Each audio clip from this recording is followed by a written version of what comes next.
When you're Microsoft, it must be really hard to make a product that people already love, make it better without alienating those people who already love it. So what do? You make minor design tweaks and make it more powerful and just bring it up to date. But is it worth it in 2022 though?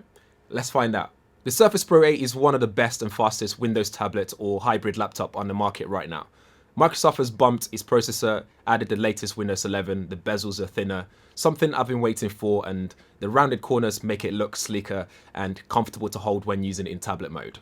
Let's get the specs out the way though. Just like before, you can spec it up to suit what you'd be using it for. However, the one here has the 11th gen Intel Core i7 processor, 16GB of RAM and 256GB of internal storage. Design-wise, it looks very similar even with the subtle upgrades. You get a larger 13-inch pixel sense display with a resolution of 2880 by 1920 and 120Hz refresh rate, which is not on by default. So the first thing you need to do is go into settings and change it from the default 60Hz and bump it up.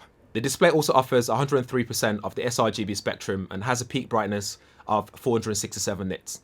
All that combined together gives you a really sharp display that's just a pure joy to use for watching movies, editing content and general day-to-day use. In the box you get everything you need apart from a type cover or the latest Surface Pen, so the Surface Slim Pen 2. I would have loved to have a type cover bundled in here, but if you have the one for the Pro X you can still use it as it's compatible with the Pro 8. Perhaps Microsoft still wants the Surface Pro line to be a tablet first device so they can still sell their laptop lineup. Around the Surface Pro 8 you have 2 Thunderbolt 4 ports, yes, Thunderbolt 4. Something that was missing before and now opens up the Pro 8 to a world of external accessories, especially an external GPU for those that need that extra power for editing and creative work. There's also a 3.5mm headphone jack and a Surface Connect port. As always, I love the Surface Connect charger, which comes with a USB port for charging other devices so you can free up your ports. Having said that though, we do lose that USB 3.0 Type A port that the Surface Pro 7 had. You also have 2-watt stereo speakers with Dolby Atmos speakers that are great, but if you really want to enjoy it, you better off just pairing up with your pair of headphones and you can have a better immersive experience. As this is still a Surface Pro tablet, you still have that built-in kickstand which allows you to use it in different form factor or different angle to suit your needs. So you can lay it flat, you can have it on your lap, you can have it standing up, you can do whatever you want with the hinge. The hinge is so sturdy and can be adjusted to any angle without any concerns. It just holds very still. Under that kickstand, you also gain access to the removable solid-state drive with 128GB or 256GB storage options. Elsewhere, we have 2 cameras on this laptop. So on the front, we have a 5MP shooter that can do full HD videos, so 1080p, and also supports Windows Hello, so you can easily log in just using your face. And you also have a 10MP camera on the back, rear-facing camera, so you can take photos, record videos at 1080p, and it also does 4K videos. And in a world where we're doing working from home, video calls, Zoom and all that kind of stuff and Microsoft Teams, we also have a dual far-field studio microphones on there so people can hear you clearly with no issues at all. For the most part, the Surface Pro 8 is a solid device when it comes to design. It feels premium and does definitely correlate with the price tag. All well and good with the design and how it's fully versatile, but how about performance? For performance, you can have a maximum configuration of 3GHz Intel Core i7 1185G7 quad-core processor, 12MB Intel Smart Cache, up to 4.8GHz with Turbo Boost, Intel Iris Xe graphics, and up to 32GB of LPDDR4X RAM, and a 1TB SSD.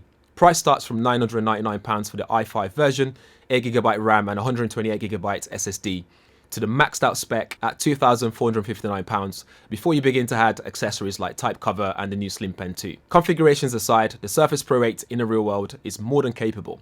I loaded some games on there and it loads and plays with no issues at all, including Xbox Game Pass games. Then I also use my usual setup with Adobe Lightroom, and again, it just breezes through that with ease. I shoot all my content, including this one, in 4K using my Sony a7S III in log format, and loading it straight into Adobe Premiere, it also has no issues at all. In fact, the sporadic lag I get, I put down to Adobe Premiere itself, as it's not the most stable of applications. Windows 11 is also a joy to use with some new user-friendly updates that makes it a little easier to use. For example, you can have multiple desktops open, so if you want to have a work space, you can have it in one desk. If you want your media in one, you can have it in another one. If you have your gaming one, you can have it in another desk, and so on. You can also easily arrange windows in whichever way you wish to do so. The loaded Intel Xe graphics I've used on various machines, and this one doesn't disappoint either. With the Intel Evo platform, Microsoft is able to have a powerful laptop whilst they're keeping it slim, slick and lightweight.